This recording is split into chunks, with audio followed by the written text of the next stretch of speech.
ሰላም ሰላም እንዴናችሁ ዛሬም ባዲስ ቪዲዮ ተመልሻለሁ። ዛሬ ሰሞኑኛ አነጋጋሪ ቪዲዮዎችን ቀንጨብ አድርጌ ላሳያችሁና የራሴን ሀሳብ አስተያየት ከዛ በፊት ለቻናሌ አዲስ ከሆናችሁ ሰብስክራይብ አድርጉ፣ እንዲሁም ደግሞ ወላችሁ ቪዲዮ ላይክ አድርጉ። ስንቀመጥ ኤርትራና ኢትዮጵያ ልንሆን እንችላለን። ለምሳሌ ገባ አይደለ? ማን አለበት እንዴ? ባልና ሚስት ነው አይደለ? አንቺ እነዚህ መጣቂሽ አንቺ ኦኬ ነው እንዴ? እንዲሆን ፈልገሽ ነው? አይ ደግሞ እንዴት እኔ እዚህ ጋር አንድ አመት አዳመን ስጥለው ጡቴ ወተት እየቋጠረ ነበር። ትምህርት ቤት ሄዶ እያፈሰሰኝ ማለት ነው። እየረጠብኩ እኔ ብቻ ነኝ የምረጥበው ከክላስ ውስጥ ፈልጌው አይደለም። 3 አመት ደስ ብሎኝ ጨርሼ ምናምን ትምህርቴን ብቀጥል ደስ ይለኛል። ያ ሁኔታ ያ ቤልጂየም የተፈጠረው ሁኔታ ነበረ። እሱ በሰዓቱ እኔ እርጉዞኜ ወጥቶ ያደረጋቸው ነገሮች ነበሩ፣ እኔ የማላውቀው በሰዓቱ ማለት ነው። ያን ነገር ደግሞ ያገኘሁት ከ2 አመት በኋላ ነው። አዳም ተወልዶ 2 አመት ሆኖት ነው ያን ነገር ያገኘሁት። እና መጀመሪያ ያለው የማውቀው ታሪክ የለም ያለው በቃ የዘሳት ራሴን በመጠጥ ስለሳተ ምናምን ነገር ማግኘት ስለማይችል ማሰብ ስለማይችል ትዝ ስለማይለው ምን እንደተፈጠረ በህይወቴ ብዙ ነገር መስዋዕትነት የከፈልኩለት ሰው ብዙ ነገር ያደረኩት ብዬ የማስበው ሰው እንደዛ ካረገ ማንንም ሰው እዚህ ምድር ላይ ሊያረግ ይችላል። እና ያል ልዩነቱ የሁለቱ ያ ነው። ሁለተኛ ነገር እሷ ልጅ ናት ገባ እንደ እናት ምቆጣ ነው ቢመስላት፣ እሱ እንደ ልጅ እንደ ቤተሰብ አልገባም። ስለዚህ የምናገረው ነገር በሙሉ ለሱ መጥፎ ነው። እኔም እኮ የራሴ ራይት አለኝ። እኔ እያለሁኝ እናትየው ምን ታረጋለች ነው ለቂቤው እኔ አልቀርብም። እዛ አጋጣሚ እሷ እኔ ጋር መምጣቷን እንጂ ከኔ ጋራ ቪዲዮ ትሰራለች ብሎ አልጠበቅም። የመጀመሪያ ጊዜ ቲክቶክ ላይ እየደነሰን እኔ እሷ ፊልም ሆነ ሰራ ሰው አቅም እንደተታረቀን እኔ እሷ እንደተታረቀን እሱም ራሱ አቅም ለሱም ሾክ ነው የሆነበት። ምክንያቱም ምን ብሏታል? ያቺ እናትሽ አውጥታ ጥለሻለች፣ ማንንም የለም። ያነቀኝም ፓርት አለ፣ በቦክስ የመታኝም ፓርት አለ።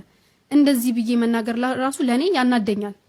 ገባ አይደለም? ምክንያቱም መመታት በቃ ሴት ልጅ መመታትም ያለባትም ፍጡርም አይደለችም። ተናደርክም አልተናደርክም መውጣት ትችላለህ፣ ለቀመር ትችላለህ። እንደዚህ ፋኒ ሊሆን ስታየው ላይ አግሬሲቭ ነው፣ ሪአክሽን ያሳያል፣ አይኑ ፍጥጥ ብሏል። ለራሴ ሳየው እኔ በዛ ሰዓት ደስ ነው ያለኝ። ምክንያቱም አውቃለሁ ይሄንን ፊት በጣም ነው የማውቀው። ህዝቡ ግን አያውቀውም። ገባ አይደለ? ለዛ ነው ህዝቡ ተረጋጋረ ፋኒ ለነሱ አዲስ ነው፣ ለኔ ግን አዲስ አይደለም። ያን ነገር ሳይሆን ደስ ነው ያለኝ። የተናገረው ንግግር ሁሉ ነገር ልክ ነው፣ ሁሉ ነገር አንድ ስተት የለውም። ሳምሪ ወንድ ናት፣ ሳምሪ እንደ ሴት አትሆንም፣ ሳምሪ መገባት ልክ ነው ማለት አንተ እኔ እንደ አንድ ወንድ ለኔ ካልሆንክልኝ እኔ ደግሞ እንደ አንድ ሴት እንድኖር ካልፈቀድክልኝ ግዴታ ወንድ መሆን አለብኝ።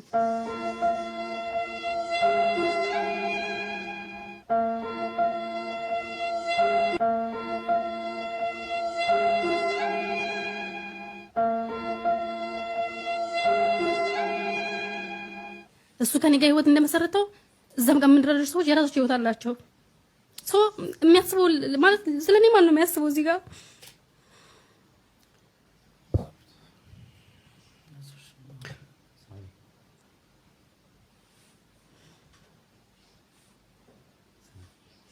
ከዚህ ጋር ያው እኛ በደንብ ውስጥ ስለማናቅ እኔ መፍረድ አልፈልግም። እዛም ጋር ያነ ሲመጣ ትክክል፣ ፋኒም ሲመጣ እዚህም ጋር ሳምሪ ትክክል ምናምነው ነገር አይኖርም። ግን የሆነ የውስጣቸው እንትን ስላለ ራሳቸው ያውቃሉ። እናቲቱ ግን በጣም ታበዛዋለች። ብታለቅስም ብትንም እሷን ማመንም ወይ እሷን እንትን ማለት አልችልም። እሷ ፈርዳለሁ ማለት ነውና እግዚአብሔር እንግዲህ ለልጆቻቸው ስላንድ ያደርጋቸው። ይሄ ማለት በአብይ ዘመን መፈጠሬ ለኔ ትልቅ እድል ነው።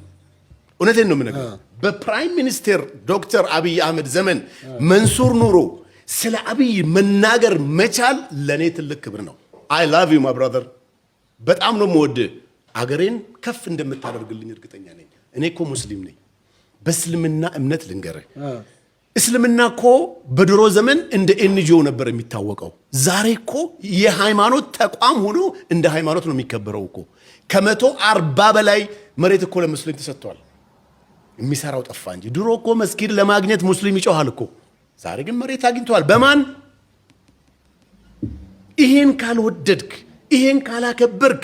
ለዛ ነው ሶሻል ሚዲያ ላይ ሰውየው ስሙን መጥቀስ ስለማልፈልግ ነው ስለ ፕራይም ሚኒስቴሩ ስም እየጠራ ሲሳደብ ነፍሴን ነው የምሰጠው ያልኩት። በነገራችን ላይ እኔ ሙስሊም ነኝ። ለዲነል እስላምና ለአብይ ነው ነፍሴን የምሰጠው። አሁንም ደግሜ እናገራለሁ። በኮንፊደንስ ነው የምነግርህ። በእርግጠኝነት ደግሞ አብቹ በህይወት እያለ እቺ አገር ተቀይራ ይሄ ችግር አልፎ ይሄ መከራ አልፎ የምናመሰግንበት ወደፊት እንዲከፍ የምናደርግበት ጊዜም ደግሞ ይፈጠራል። እርግጠኛው ነው የምነግርህ። ዛሬ እኮ ወጣቱ ትውልድ ስለ አብይ ስትናገር እያለቀሰ ነው የሚያስረዳ። እውነቴን ነው የምነግርህ። በጣም ብዙ ሰዎች ለአብይ ያላቸው ፍቅር ምን ብዬ ልገልጽልህ አልችልም። በጣም የሚወዱት የሚያከብሩት ትውልዶች እየተፈጠሩ ነው። በቴክኖሎጂ በኩል ብትመጣ፣ አገር በመቀየር በኩል ብትመጣ፣ እውነት ነው እንደዛ። ስለ አሁን ብዙ ሰው ይሄ አሽቃባጭ ለአብቹ ማሽቃበጥ የሚለው ወርድ ሳይሆን ሌላም ብትለኝ አይደንቀኝም ነፍሴ። ገና ወደፊት ማሽቃበጥለታለሁ። 4 ዓመት ሙሉ ስለሱ ነው የማወራው። እኔ ስለማንም ባለስልጣን ሚዲያ ላይ አውርቼ አላውቅም። አይተሃል። የማንም እኔ ፖለቲካ ደጋፊም አይደለሁ። አገሬን ግን እየቀየረ ያለ መንግስት መሆኑን ስለማቅ አባት ነው እሱ። የሱ እዛ ጋር መኖር በነገራችን ላይ ገና ቤተ መንግስት ሲገባ እኮ ቤተ መንግስቱን እንዳለ አጽድቶት እንደዚህ እንዳንተ ስቱዲዮ የሚያምር ቢሮ ነው የሰራው። ዛሬ እኮ እኔ ኢንቨስተሮችን ከውጭ አመጣለሁ።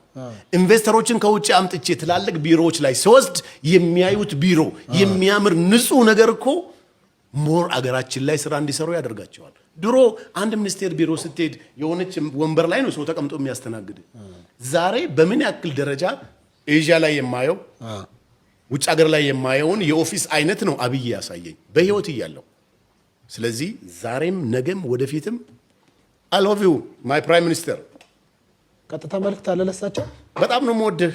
አገሬን ከዚህ ደረጃ ደግሞ ከፍ እንደምታደርግ እተማመንብሃለሁ። አንደኛ ነገር ሶፎንያስ ድሮ ቲክቶክ እንደተጀመረ እኔ ብቻ ነኝ ማለት ይቻላል ሚዲያ ላይ ስለ አብይ የሚያወራው።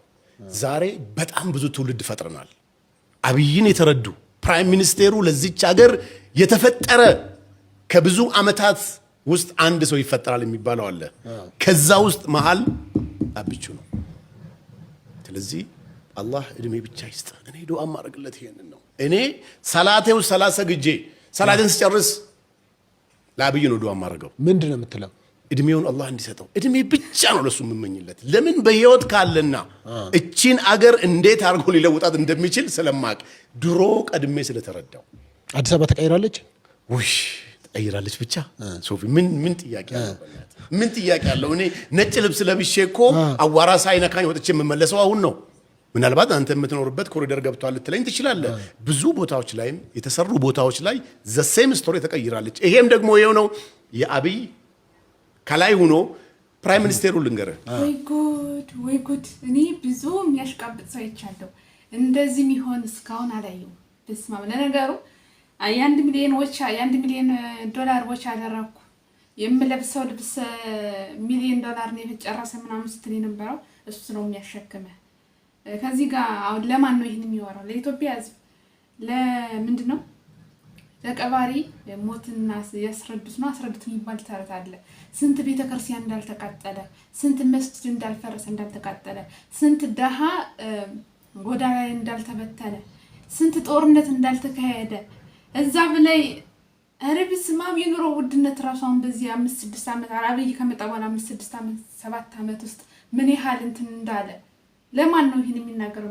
የሚያሽቀብል ማለት ይሄን የሚያስረዳው ለማን ነው? ቢይዘው አይሻልም?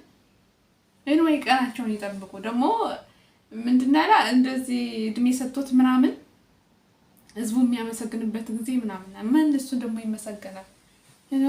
እግዚአብሔር ረድቶት የኢትዮጵያን ህዝብ አይቶ የሆነ ነገር ይፈጠርና ቀናቸውን ይጠብቁና የምታደርጋቸው ነገሮች አነጋጋሪ ለመሆን አይደለም ስትይ ትንሽ ግር ያሰኛልና ሌላ ምንድነው ታዲያ አላማሽ?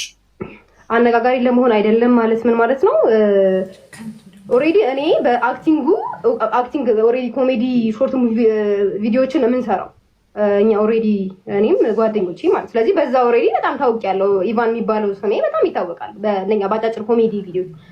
ኖርማሊ በአለባበሴ ባላነጋግርም ስም ያለኝ ሰው ነኝ ኦሬዲ ልፈልጌ ነው። ገብቷላ? ግን ይሄኛው ኢንተረስቴ ስለሆነ ነው መሀል ላይ የሆነ የተለያዩ አርቲስቶችን ወይ ኢቨንቶች ላይ ሊሆን ይችላል፣ ወይ እንትን ዘፈን ስሰራ ሊሆን ይችላል፣ ሊፕሲንግ ምናምን ስሰራ ሊሆን ይችላል። እንደዛ የምለብሰው እንጂ ታርጌት አድርጌ ለማነጋገር ምናምን አይደል። ሰው ግን ለዛ አይ ቲንክ ይመስለዋል። መልካም። ያው ዋነኛው ጉዳይ ዛሬ የተገናኘንበት ጉዳይ ነውና የጂ ፓወር ቲክቶክ ክሬቲቭ አዋርድ ላይ ለየት ያለ ልብስ ነው ለብሰሽ የሄድሽው። ይህ ደግሞ የሀገራችን ባህል ከኛ ሀገር ሰው አስተሳሰብ ወጣ ያለ ነው እና ይህንን ያረግሽው ምን አስበሽ ነው?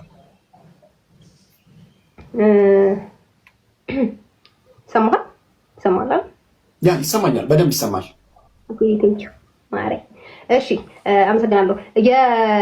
ብዙ አይነት በነገራችን ላይ ብዙ አይነት እንትኖችን መርጬ ነበር መጀመሪያ ብዙ አይነት አውትፊቶችን ከማሰራቴ በፊት ማለት ነውና አይ ቲንክ ኢትዮጵያ ላይ ያሉ ዲዛይነሮች ትንሽ ደከም ይላሉ ዲዛይን ማድረግ ላይ ምናምን ማለት የሚችሉትን ብቻ ነው የሚሰሩት።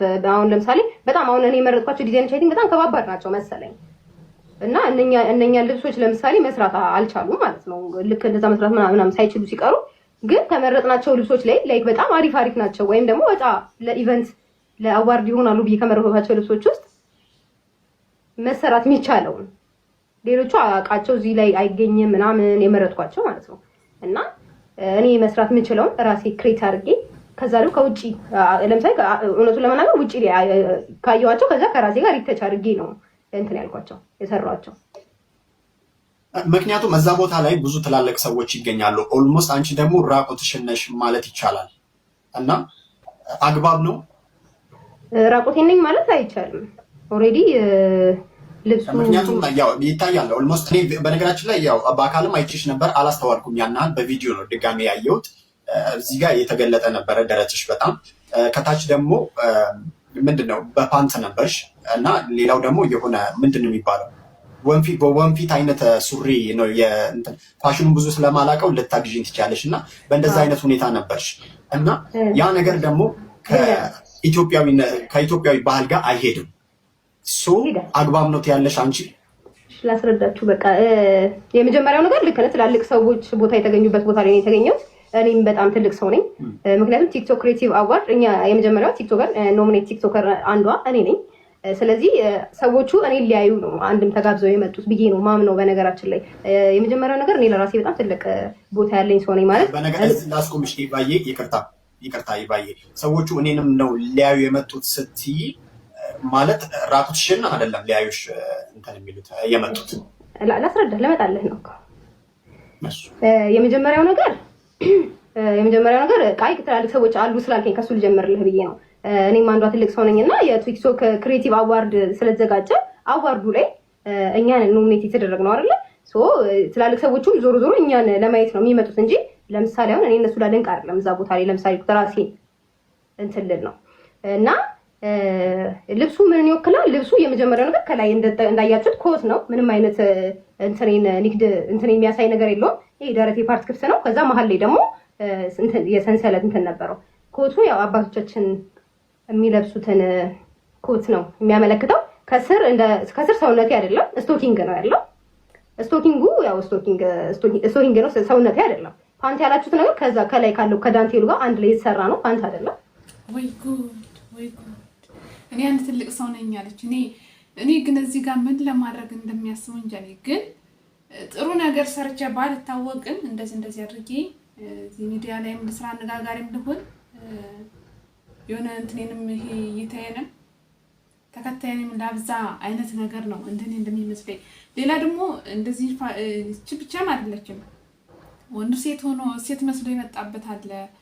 የሆነ ቀይ በቀይ ሆኖ ለየት ያለ ነገር የመጣ ልጅ አለ ምናምን። ይሄን ኮፒ የሚያደርጉ ከውጮች አለባበስ ነው ኮፒ የሚያደርጉትና ይሄ ነገር ሲለበስ እኮ ወይ እነዛ ወይ ሃይማኖታቸው እንትን ነው ወይ ደግሞ የሚያስተላልፉን ሌላ ነገር አለ እንደ 66 እንደዚህ ግሮስ ደግሞ የማዊነት ምናምን እንትን የሚሉት የሚያስተላልፉን ነገር አለ። ለዛ ነው የሚለብሱት ማለት ነው፣ መገለጫ ነው። እነሱን ሀገራቸው ላይ አምጥተው እንደዚህ ይለብሳሉ። ግን እንደው እንደ ሀሳብ ቢቻል ማለት ነው እንደዚህ አይነቶችና መሰሎቻቸውን ጠቅለን ከሀገራችን ብናስወጣቸውስ ቀጣዩን ትውልድ ለማዳም ማለት ነው እንደው የሚቻል ቢሆን። አሁን እነዚህን ያየ ነገ ምንድን ነው የሚማረው? እርኒ እኮ ሀገራችን እንጀሪ ደግሞ ምን አለች እንትን የሀገራችን እንደዚህ አይነት ደከም ያሉ ስለሆነ ምናምን እንደዚህ አይነት የሚሰራ የለም፣ በዓሉም አይፈቅድም፣ እንትኑም ይሄ የሚገዛውም የለም ከሷ ውጭ ማለት ነው። የሀገራችን እንትን ዳንቴል ዳንቴል ታዲያ ለዚህ ለሚገባው እንጂ ለልብስ ለእንትን ተብሏል። እንደዚህ ተከፍታችሁ ሂዱ ተብሏል እንዴ? እርብስ ምን እንጃ ምን እየተካሄደ እንደሆነ ኢትዮጵያ እንጃ ትውልዱ ወዴት እየሄደ እንደሆነ እግዚአብሔር ይድረስልን። የሚቻል ቢሆን ግን ከሀገራችን ጠራርገን ማስወጣት ነበር። ከወዳደር ብሪጅስቶን የሚቀርበኛ የሚወዳደር አለ ግን ለውድድር የሚቀርብ ይኖራል። እኔ አሁን ብቀርብ ምንድነው ያሉ ዘረኛ ያልሆነ ፖለቲከኛ ያልሆነ ለህዝቡ ያልታገለ ለራሱ ሆድ እኮ ነው እንቀሳቀሰው። መስፈርቱ ግን ለህዝብ የታገለ ለፖለቲካ ለምን ለሃይማኖት ሪቮሉሽን ለማምጣት የታገለ እኔ ነኝ ማለት ነው። ዝም ብሎ ገና ያለ ውድድር አልፋል። እነዚህ ምን አሉ ዘረኝነት የማይቀሰቅስ ምናምን የራሳቸውን ሰው እያመቻቹ የለም ወጣቱ አባሮ ይሄን ቂጡን ወቅት አባሮ አንደኛ ወጣቶችን የሚያበላሽ ነው፣ ሁለተኛ ሌባ ነው። ሞዳ ጋራኒ ለምን ቲክቶክ አዋርድ ላይ አልተመረጥክም ተብሎ ነው መልስ የሰጠና ግን ቲክቶክ አዋርድ ላይ ለመመረጥ አዋርድ ክሬቲቭ አዋርድ ላይ የተመረጡ ልጆች መስፈርቱ ምን ነበረ? እኔ ቲክቶክ ምናምንም አይደለሁም አካውንትም ጭራሽ የለኝም። ግን መስፈርቱ ምን ነበረ? አሁን ትላልቅ የምናውቃቸው አሉ። ለምሳሌ ሞት አሁን ትልቅ እንትን ነው ቲክቶክ ላይ ነው ዘር ምናምን የማይሳደብ ነው የተባለ እሱ ዘር ይሳደባል። ሌሎች ደግሞ ማን አለን እንጃ። እንግዲህ አሉ ብዙ ስማቸውን እንደዚህ ብዬ ባልጠቅስም አሉ በውጭም በአገር ውስጥ ምነው እንትን የሚሉና መስፈርቱ ምን ነበረ አላውቅም።